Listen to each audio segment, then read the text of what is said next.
இந்த கோயில் வந்து முழுக்க முழுக்க மரத்தாலே, கல் மண் சிமெண்ட் எதுவுமே கிடையாது, முழுக்க முழுக்க மரத்தாலேயே செய்திருக்கோம். தமிழகத்தில் நிறைய மரத்த கலைஞர்கள் நிறைய பேர் இருக்கிறாங்க, மரச்சிற்ப கலைஞர் நிறைய பேர் இருக்காங்க. யாருக்கும் தெரியல, வெளியில் தெரியல அவங்கள பற்றி. அவங்கெல்லாம் செய்தாங்கன்னா அது அவங்களுக்குன்னே ஒரு தனித்தன்மை வாய்ந்த ஒரு பொருளாக இருக்கும். அது அவங்க இறந்துட்டாங்கன்னா அதே மாதிரி இன்னொருத்தர் செய்வாரான்னா செய்ய முடியாது. அதனால் அந்த மாதிரி மரக்கலைஞர்லாம் கொண்டு இந்த மரத்தை வடிவமைக்கணும் அப்படின்னு நான் நினைக்கிறேன். அவங்களுடைய கைத்திறன்லாம் இதில் பதிவு பண்ணணும் அப்படின்னு ஒரு நினைக்கிறேன். ஒன்று. ரெண்டாவது, இந்த மரத்தை பற்றி நான் வச்சுங்கிற அளவுக்கு மக்களிடம் போய் இன்னும் சேரவே இல்லை.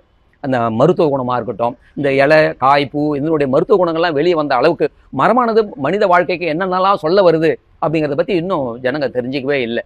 இது வந்து ஒரு 300 அதிசயங்களை கொண்ட மிகப்பெரிய ஒரு கோயிலாக இருக்கும். உப்பு தட்டுன்னு ஒன்று இருக்கும் சார். அந்த காலத்தில் உப்புங்கள்லாம் போட்டு வைக்கிற ஒரு சின்ன ஒரு பாத்திரம், அது வந்து பலா மரத்தில் செய்திருப்பாங்க. அதில் உப்பு போட்டு வச்சா மழை காலமானாலும் அது பதத்து போகவே போகாது. அதே மாதிரி அஞ்சரை பெட்டின்னு ஒன்று இருக்கும். அந்த அஞ்சரை பெட்டியில் பார்த்தீங்கன்னா அந்த மிளகு கடுகு சீரகம் எல்லாம் போட்டிருப்பாங்க. அதுக்குன்னு ஒரு மரம் தேர்ந்தெடுத்து வச்சுருப்பாங்க.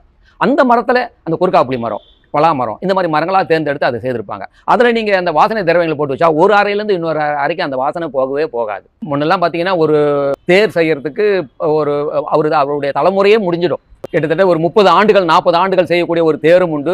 இப்பெல்லாம் 3 மாசத்துல 6 மாசத்துல செய்யக்கூடிய தேர்களும் உண்டு.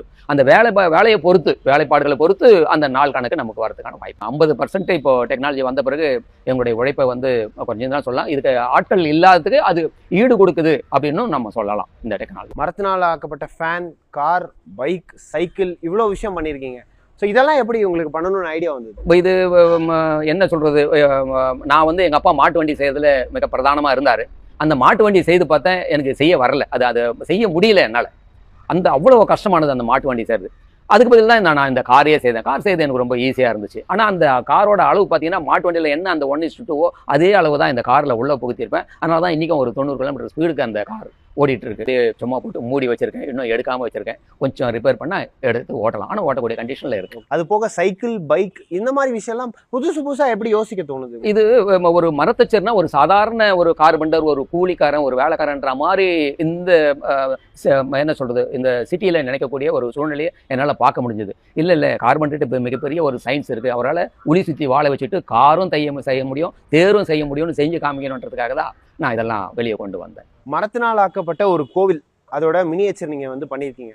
ஸோ அதில் இருக்கக்கூடிய வேலைப்பாடுகள், அதோட முக்கியத்துவம் பற்றி. இந்த கோயில் வந்து முழுக்க முழுக்க மரத்தாலே, கல் மண் சிமெண்ட் எதுவுமே கிடையாது, முழுக்க முழுக்க மரத்தாலேயே செய்திருக்கோம்.